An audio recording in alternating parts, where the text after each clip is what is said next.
welcome back. It's Christine again with the Artist Pod, and today we'll be finishing up the Volcano Snail we started last time. As always, I'm using a Wacom Intuos Pro tablet, and I'm drawing straight into Photoshop. So, let's get arting. Alright, so we did the Volcano Snail, the shell, last time, and so now we're going to do the body. So volcano snails, they cover themselves basically with armor. They are covered with these bits of, I don't know if it's metal or minerals or exactly what it is, that kind of spike off them. So we're going to do that. It's going to be the same colors as the shell, the gray and this orange, or yeah, orange, kind of mixed all over it, and then the head here is going to be more of that normal sort of, pinkish color. So we're going to get started with sketching in the gray. The gray is a little bit more sporadic, so I'm just going to sort of pick a few, and I'm going to try and fill it in fully like I did with the shell, right? I'm going to go ahead and try to sketch in the shadows while I do this, so that all we have to add in are the highlights. The highlights and shadows are really what's going to make this section pop. It's going to be a lot of work, but especially with all this kind of detail, when you end up with something like this, it tends to be a bit more work to get it all kind of done. But it should look really cool at the end because it will add a ton of detail for sure. Some of these I've already sketched in. Some of it I'm going to be eyeballing as I go, figuring, it's just sort of these scales, right? So you're going to have different angles coming off. You're going to have different scales, different directions. Sketch depending on, what area we're looking at it from with the viewer, but it'll need to be fully filled in. And then the shadows and highlights will kind of do the rest. Some of this will work because we're stopping the strokes, right? Like when I pull off that layer, you can see that there's a bunch of individual things here. So that's because I'm stopping at the edge. That helps, make that seem more real.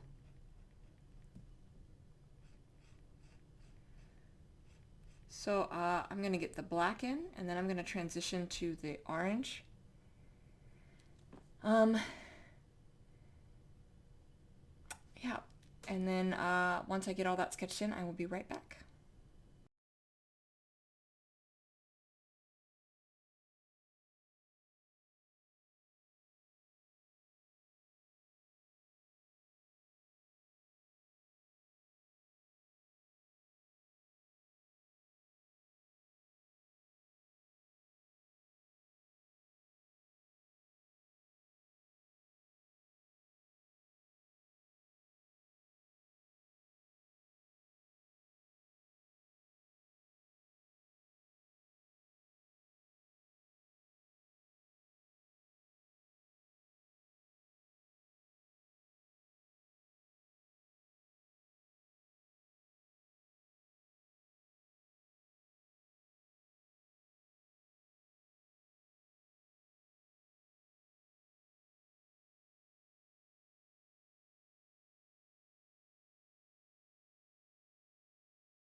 All right, so that takes a lot of work because you're adding in a lot of detail, but right, basic sketch is now done, and the added benefit of doing the shadows. So the rest of this should go relatively quickly as long as I don't get too caught up with trying to fix any big gaps like I'm doing now, because it's just a matter of adding in highlights. Probably going to do it on the gray first.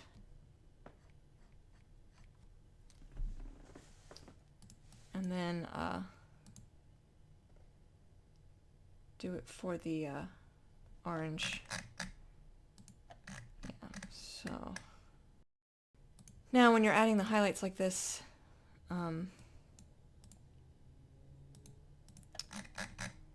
make sure you're on the right layer. You won't be adding it all the way, so I'm only adding it for the tips, because that's all that's going to be in highlight, right?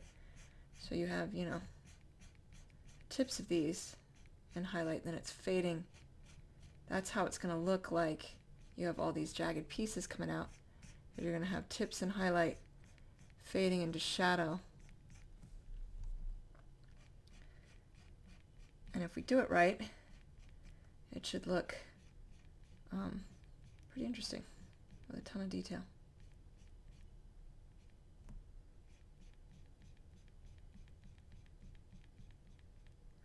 Potentially, words didn't want to come out there, potentially fixing any gaps as well. But see, you should have all these nice, happy little jagged spots. Being mindful of where our light source is, right? Just like before, kind of above and to the right, just that little bit. So you can already see it on the shell. We'll be adding some white to these as well. All right, so just the tips. As it comes under the shell, that would be in shadow.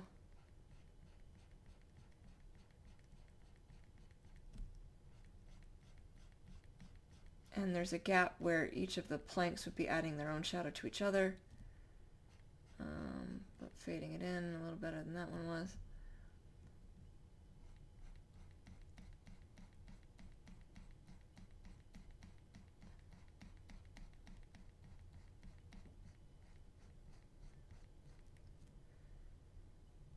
Right. And doing this for all of them, essentially, but at least we don't have to add in the full thing. So just adding in highlights should be a lot easier.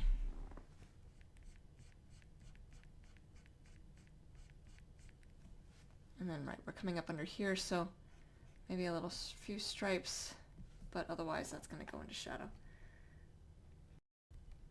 Anywhere where I think I've left too much of a gap, I'm filling in as well.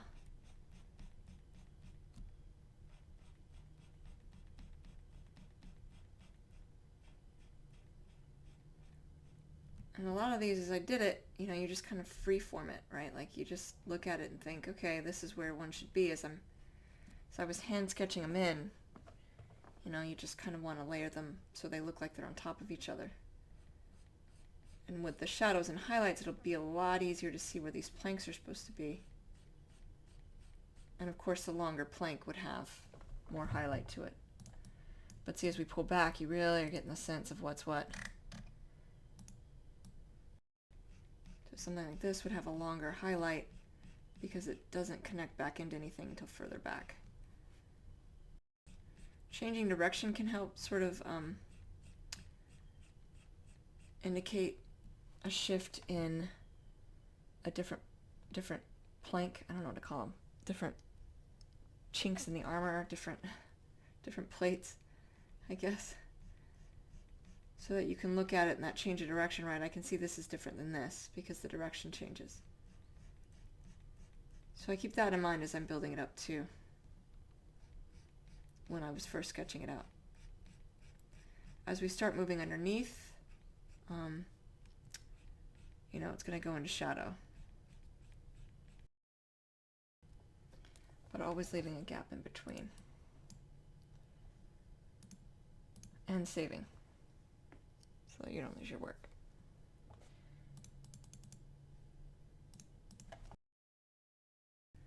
Alright, so as we come to this guy, maybe a little bit of highlighting here, but it's going to go to shadow underneath. So not fully highlighting that plate. And then, you know, as we come to this backside, kind of the same thing, where we're under the shell, we're back here behind everything. Maybe get a little bit of highlighting here or there on some of the plates, but not on their tips. Making sure that they're all straight, because because they're going to need to be. And then sort of fading that out, right? So not a whole lot back here. All right, and now switching to the orange and doing the same thing.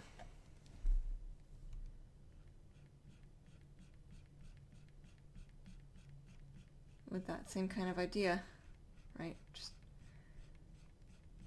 brightening up the tips.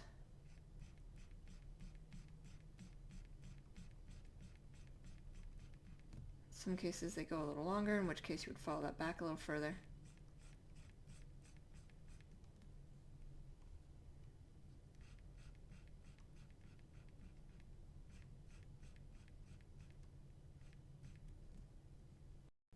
Trying to fade it in, so I'm lessening off my pin pressure as I do that tip.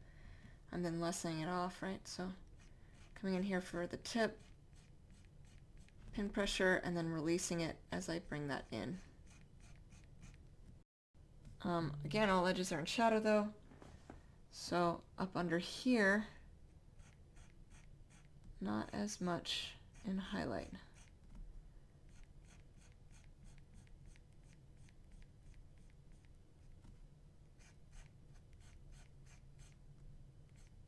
Or a strip before you get down there, right? Like just kind of in the middle.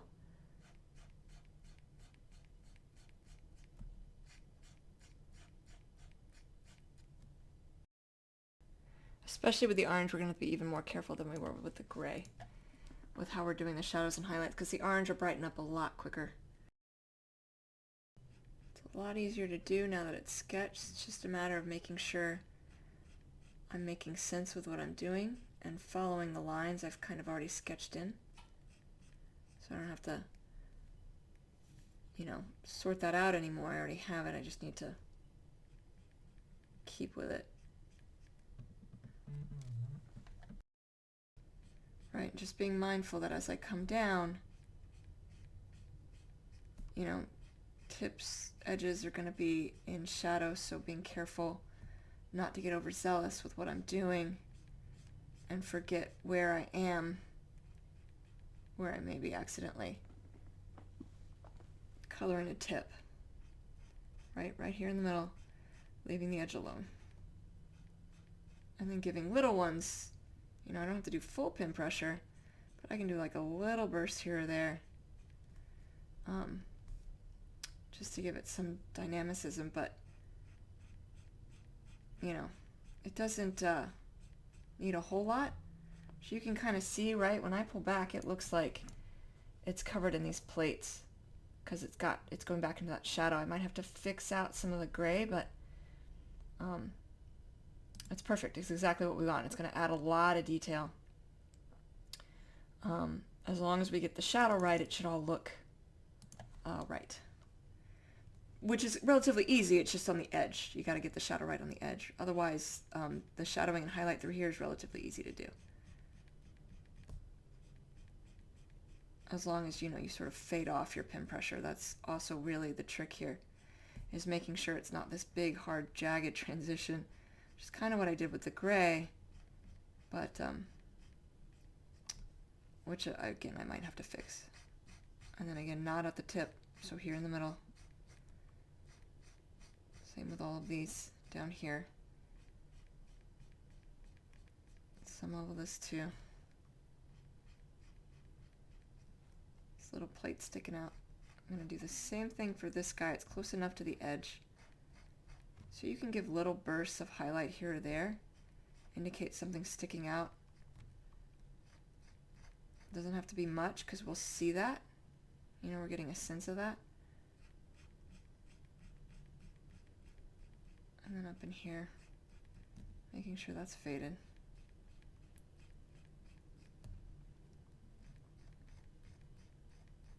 In the middle, not putting full pin pressure when I'm doing some of these in the middle here. Yeah, you can kind of see how they're fading out.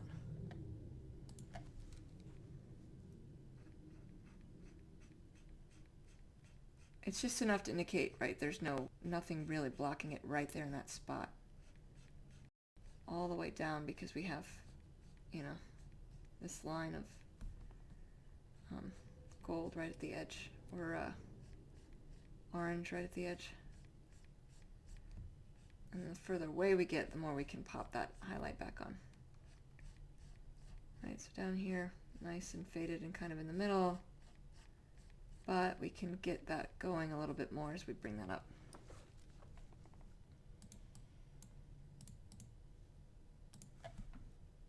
Before we're solidly back up in here where we're getting the tips again. Just remembering to fade that out. Sometimes you don't have a lot of space to work with. So I'm going to go ahead and finish highlighting the rest of this until I get to about here, and then talk about how we're going to be fading that out. I guess maybe to about here. You can kind of see this nice line. We'll do it till about here, and then we'll start fading it out because we have this faded. It'll push in a little bit more, but we'll need to start considering where our shadow's kicking in on the backside right through here. So I'll get this done and I'll be right back.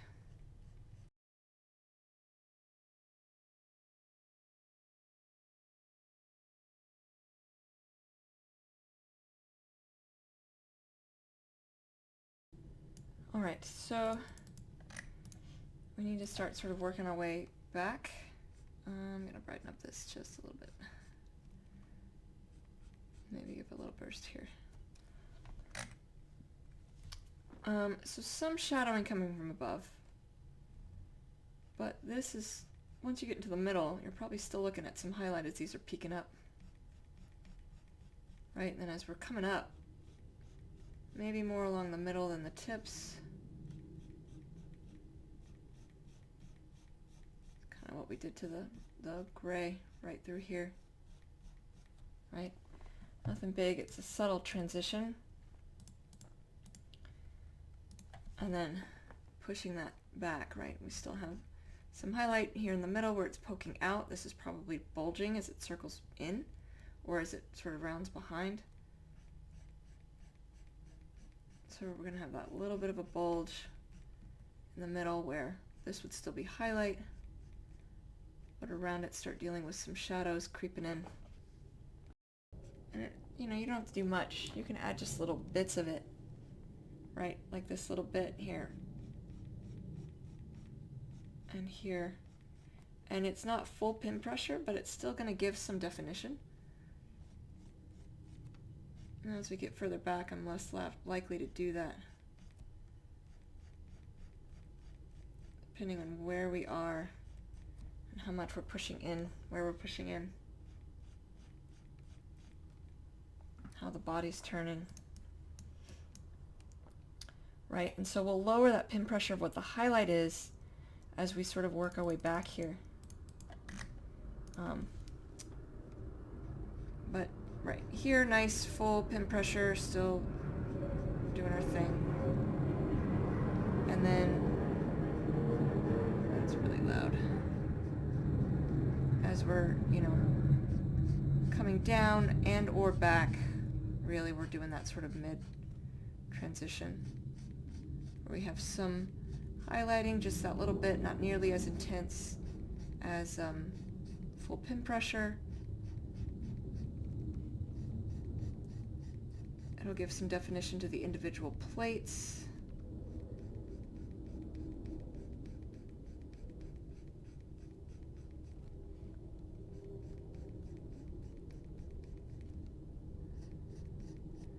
So that there's still, you know, an indication that it's got some brightness to it. And then, let's see here. Let's say this would still be full pin pressure for this guy. And we'll say for this one too. And then a few sporadic ones can easily have some hefty pin pressure even after we transition. So, like I could do full pin pressure here, even if we're starting to transition into more of a, you know, now I'm lightening this up for this. Lightening it up. Just sort of putting it in the middle and adding some extra strokes, but not fully filling it in. So I want to give it some definition, but only but so much. And then when we pull back, I can see if this looks like the right spot to be transitioning like this, or if I need to push it further. Filling in some gaps as well. All right. So if we've done it right, yeah, you see it kind of nicely tapers off. Where we take that full highlight on that tip and then start to back it off as we're still adding some highlight, but you know, adding more lines to give some definition and not fully keeping that there. So same idea as if we were, you know, shadowing it without all these individual pieces, but with individual pieces. So I'm going to go back to the gray real fast and taper in a little bit, this gray a little bit better. So that's this layer. Right, so I'm just gonna fade this better. Take out these harsh transitions. So we already did it with the other, so it's just a matter of doing it with this. We did it with the orange, that's what I meant to say. So just making sure this is the same way. Nothing crazy, just a few extra lines. And then we'll add some white on the plates, and then we'll get to the body itself, or the pink section of the body, which shouldn't be too hard. There's nothing really special or strange about that.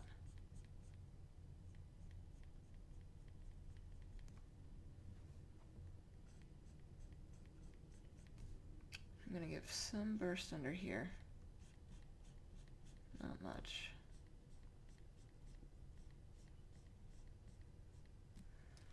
Alright, that's already kind of doing it. Yeah, okay. Now, like we did with the shell, I'm going to add some white where it's reflective, right? So nothing big, just sort of individual white lines on these, on the individual pieces where I think white would be catching to make it seem more reflective. And that should add a nice burst.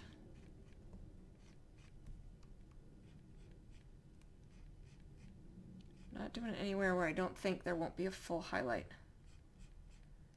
It's not much, it's just adding like a few lines.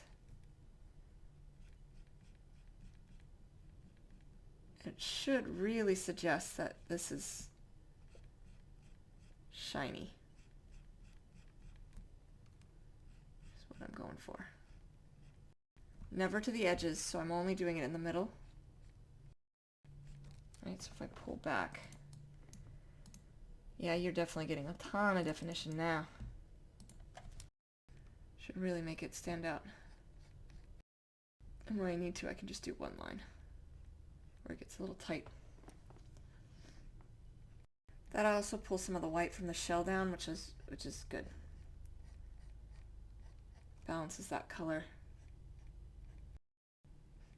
And then tapering it off before we start tapering our actual highlights.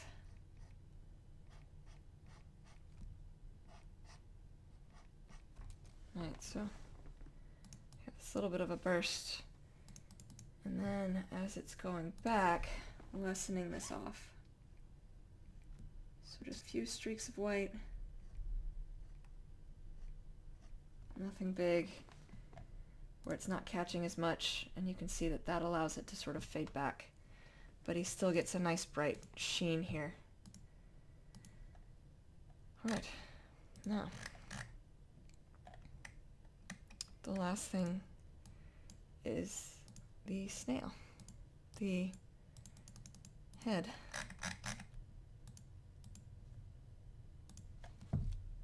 Okay, so this is, I'm going to do is light pin pressure, but going to fully fill it in, and I'm going to do these up and down kind of strokes to give it some texture.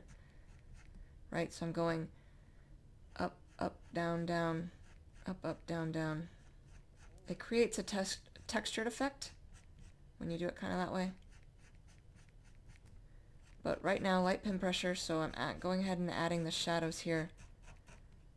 The snail, there's not much to it, so it should be relatively straightforward. I think that it should be fine being able to do it this way. And then if I need to add a few bits of highlight, there won't be a lot of highlight on the snail because he's mostly under his armor, both the shell and his little plates here.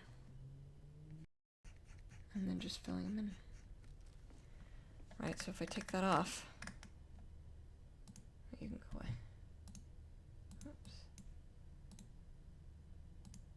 You can kind of get a sense for some texture there. So I'm going to fill in his head using this method with these light strokes, and I will be right back.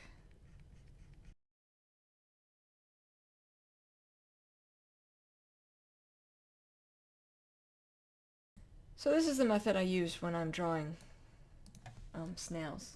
And typically it's like when I'm drawing their skin, it's got that sort of texture to it, and so I'll do this kind of up and down pattern to create the effect of texture. And then adding shadows and highlights accordingly. So there won't be much in the way of shadows and highlights because it's kind of tucked under. We are going to have some. So we're going to add some more pin pressure as we come through here. Brighten up its little tentacle? Eye? I don't know what this is. Nose? I don't know. Its little thing that comes up and off. And then we'll do the same thing for this side. It's kind of in the middle, a little bit more on the right. Full pin pressure, but still doing those textured lines. Not bringing that to the edge. And then bringing this up, where it'd be kind of going under a little bit. Right, so that gives it some texture, and then I'll do a little bit here where the head is potentially catching some light, but not a lot, and then a little bit on the side. Maybe the same thing is happening, but again, not a lot. A lot of this is going to be in shadow. Just kind of following where before the shell would kick in and be shadowing it likewise before it also was rounding under.